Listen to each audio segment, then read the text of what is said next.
siapa yang mau presentasikan? Berdiri. Tangan berdiri. Itu aja. Tepat. Assalamualaikum warahmatullahi wabarakatuh. Waalaikumsalam warahmatullahi wabarakatuh. Di sini saya perwakilan dari kelompok 1 akan menceritakan tentang tokoh Chairil Anwar. Riwayat Chairil Anwar. Chairil Anwar lahir pada 26 Juli 1922 di Medan. Meninggal pada tanggal 28 April 1949. Pekerjaannya adalah penyair dan redaktur. Periode angkatan 45. Gendernya yaitu puisi dan terjemahan. Chairil Anwar dijuluki sebagai Sirbo dari karyanya yang berjudul Aku. Ia adalah penyair terkemuka di Indonesia. Dia perkiraan telah menulis 96 karya termasuk 70 puisi bersama Asrul Sani dan Rifai Apin. Dia dinobatkan oleh Habib Yasin sebagai pelopor angkatan 45 sekaligus puisi modern Indonesia. Chairil Anwar lahir dan dibesarkan di Medan sebelum pindah ke Batavia dengan ibunya pada tahun 1940, di mana dia mulai menggeluti dunia sastra. Setelah mempublikasikan puisi pertamanya pada tahun 1942, Chairil terus menulis puisinya menyangkut berbagai tema, mulai dari pemberontakan, kematian, individualisme, eksistensialisme, cinta hingga tak jarang mulai multi-interpretasi. Chairil Anwar Chairil Anwar hanya berjarak 3 bulan dari wafat ayahnya. Ia meninggal dunia karena penyakit paru-paru yang dideritanya pada pukul 2:30. Jenazahnya disemayamkan di pemakaman umum Karet pada tanggal 29 April 19.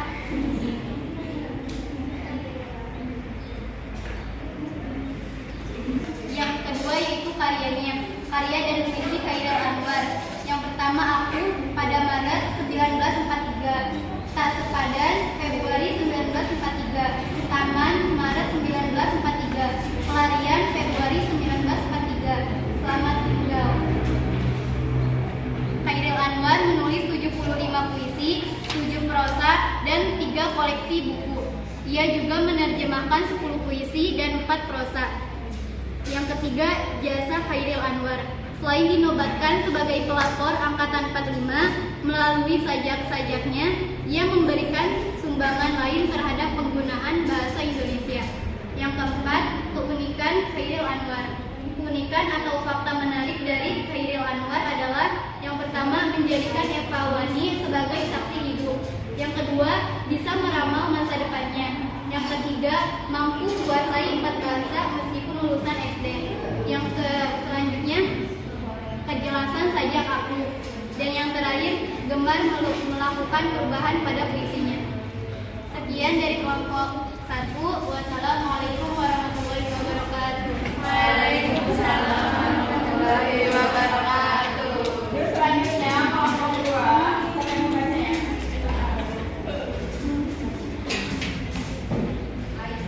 Assalamualaikum warahmatullahi wabarakatuh.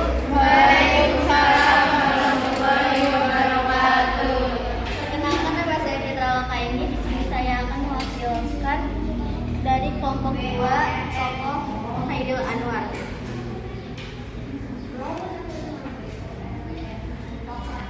Riwayat singkat Chairil Anwar. Chairil Anwar lahir 26 Juli 1922, wafat 28 April 1949. Dijuluki sebagai Sirebo dari karyanya yang berjudul Aku. Adalah penyair terkemuka di Indonesia. Diperkirakan telah menulis 96 karya termasuk 70 puisi bersama Asrul Sani dan Rifai Apin. Ia dinobatkan oleh Habib Yasin sebagai pelopor angkatan 45 sekaligus puisi modern Indonesia. Chairil Anwar dan dibesarkan di Medan sebelum pindah ke Batavia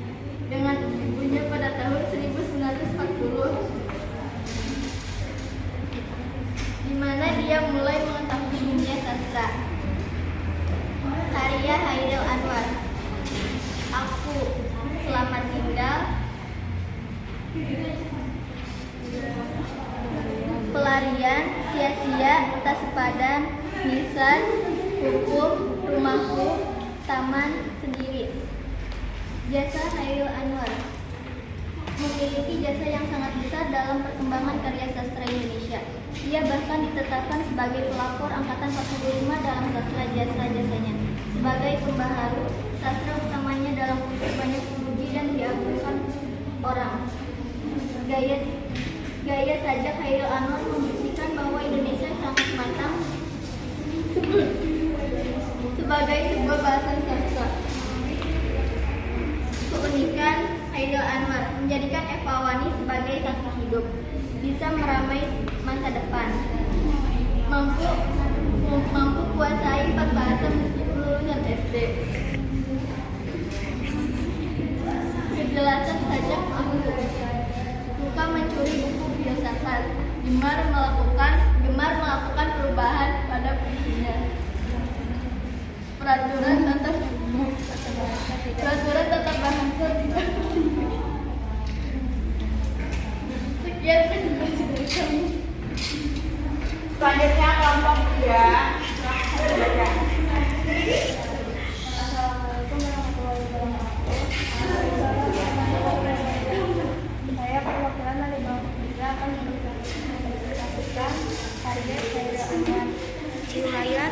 Riwayat Hairil Anwar merupakan penyair yang dinobatkan sebagai pelopor angkatan 45 melalui puisi-puisi modern di Indonesia yang ia ciptakan pada lahir di Medan pada 26 Juli 1922 dari keluarga terpandang yang berasal dari Payakumbuh, Sumatera Barat.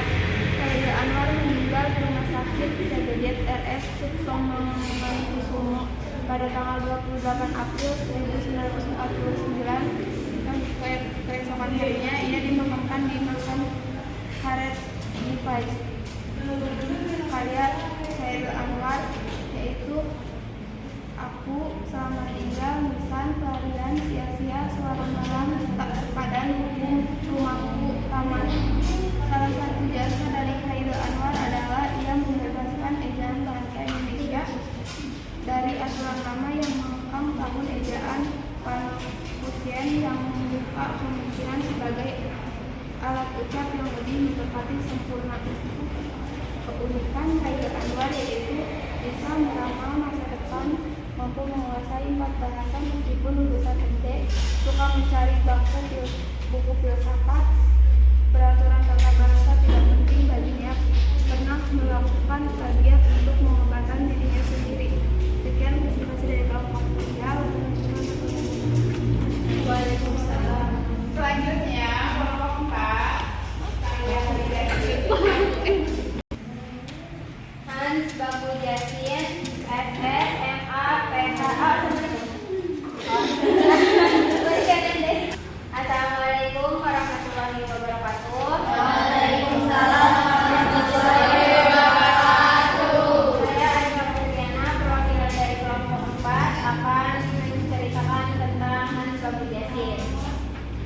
Hans Baghujasin, SS, MA, PhD atau lebih sering disingkat menjadi Hans Baghujasin adalah seorang pengarang, penyunting, cendekiawan muslim dan kritikus sastra berdarah Gorontalo dan berkebangsaan Indonesia. Jasin memiliki gelar adat ulama Gorontalo yaitu Timolotinepa Wulito yang artinya putra terbaik yang menguasai bahasa. Riwayat singkat masa kecil hingga tiada Hans Baghujasin. Hans Baghujasin dilahirkan dari keluarga yang menjunjung tinggi nilai-nilai Islam. Ayahnya bernama Baghu Mantu Jasin, seorang kerani Batak Petrolem Mat Hafid (BPM) dan ibunya bernama Habibah Jau. Setelah menamatkan Gurpen His Gorontalo pada tahun 1932, Jasin melanjutkan ke HBS B 5 tahun di Medan dan tamat akhir 1938 Tanggal 15 Agustus 1957, Jasin meraih gelar kesarjanaannya di Fakultas Sastra UI dan kemudian memperdalam pengetahuan mengenai ilmu perbandingan sastra Universitas Yale Amerika Serikat 1958 sampai 1959. HB Jasin meninggal dunia pada hari Sabtu 11 Maret tahun 2000 di Rumah Sakit Cipto Mangunkusumo dalam usia 82 tahun. Ia meninggalkan 4 anaknya yaitu Habiban Jasin, Mastinah Jasin, Julius Firdaus Jasin, Helena Magdalena Jasin, serta 10 orang cucu dan 1 orang cicit. Ia dimakamkan di Taman Makam Pahlawan Nasional Kalibata, Jakarta. Karya-karya Hans Bagus Jasin diantaranya yaitu kritik sastra. Salah satunya adalah Tipa Penyair dan Daerahnya tahun 1952 dan Koran dan Sastra Indonesia 1994. Sebagai editor, salah satunya adalah Gema Tanah Air 1948, Heboh Sastra 1968, tahun 1970. Terjemahan salah satunya adalah Al-Quranul Karim Bacaan Mulia 1978, Renungan Indonesia karya Sahrajat 1947. Karya lainnya adalah Surat-surat 1943 sampai 1983, Kumpulan Surat 1984, Darah Laut, Kumpulan Cerpen dan Puisi 1997. Jasa Hans Bagus Jasin terhadap sastra Indonesia. Tulisan-tulisannya digunakan sebagai sumber referensi bagi pelajaran bahasa dan sastra Indonesia di kalangan sekolah dan perguruan tinggi dengan menggolongkan angkatan sastra. Dia mendirikan Pusat Dokumentasi Sastra HB Jasin yang dikenal luas sebagai pusat dokumentasi sastra Indonesia terbesar dan terlengkap di dunia. Keunikan kehidupan Hans Bagus Jasin. 1. Pendiri Pusat Dokumentasi Hans Bagus Jasin yang dikenal sebagai Pusat Dokumentasi Sastra Indonesia terbesar dan terlengkap di dunia. 2. Mendapat julukan Paus Sastra Indonesia. 3. Bekerja di Balai Pustaka. 4. Menjadi dosen. 5. Banjir penghargaan. Sekian dari saya. Wassalamualaikum warahmatullahi wabarakatuh. Waalaikumsalam warahmatullahi wabarakatuh. Selanjutnya kelompok terakhir, kelompok 5. Siapa yang membaca? Silakan. Assalamualaikum warahmatullahi wabarakatuh. Waalaikumsalam warahmatullahi wabarakatuh. Perkenalkan, nama saya Nabila Silwani. Saya dari perwakilan kelompok 5 yaitu HB Jasin. Riwayat singkat masa kecil tokoh hingga dia tiada. Hans Bagus Jasin, HB Jasin. Masa kecil HB Jasin dilahirkan di 13 Juli 1917 di Gorontalo, yang saat itu memiliki sarana pendidikan yang masih sangat terbatas. Jasin sekolah di HIS. Jasin dikenal sebagai murid pandai mengarang dan membacakan cerita di depan murid lainnya. Selesai di HIS, Jasin pindah ke Medan melanjutkan sekolah di HBS. Selama di Medan, Jasin mendapatkan banyak pengalaman, antara lain bertemu dengan penyair Chairil Anwar pada perkumpulan pecinta baca dan olahraga. Usai menyelesaikan pendidikan HBS 5 tahun di Medan 1939, ia disarankan ayahnya kembali ke Gorontalo, tetapi dalam rencana perjalanan pulangnya ia singgah dahulu ke Jakarta dan bertemu tokoh senior yaitu Sultan Takdir Ali Sejahtera. Singkat cerita, HB Jasin bekerja di Balai Pustaka, kemudian pada 11 Maret tahun 2000 di Jakarta, HB Jasin wafat meninggalkan mimpi yang belum pernah terwujud, yaitu mengembangkan pusat dokumentasi sastra yang memiliki pusat dokumentasi sastra dunia. HB Jasin dimakamkan di Taman Makam Pahlawan Kalibata. Karya tokoh yang berpengaruh di masyarakat HB Jasin dalam masyarakat Indonesia meliputi kesusastraan Melayu klasik yang mengangkat budaya sastra Melayu, Pramoedya Antartoler, sebuah pengantar yang membantu mempopulerkan karya karya Pramudia, dan juga karyanya tentang Chairil Anwar, yaitu membantu memahami sastra modern Indonesia. Karya-karya ini telah memberikan wawasan sastra dan budaya kepada masyarakat Indonesia. Jasa tokoh terhadap suatu bidang tertentu yaitu 1. Pengarsipan karya sastra, 2. Kritik saran, 3. Penyunting buku-buku sastra, 4. Penulis dan sejarawan sastra, 5. Pemberi inspirasi. Keunikan kehidupan tokoh Abed Jasin itu dikenal sebagai paus sastra Indonesia yang memiliki kehidupan yang sangat unik, yaitu peran sebagai Kristus sastra, dedikasi pada arsip sastra, penyunting majalah sastra, kontroversi dan kebebasan berpendapat, berpengaruh dalam perkembangan sastra modern. Sekian dari kelompok 5. Assalamualaikum warahmatullahi wabarakatuh. Waalaikumsalam warahmatullahi wabarakatuh.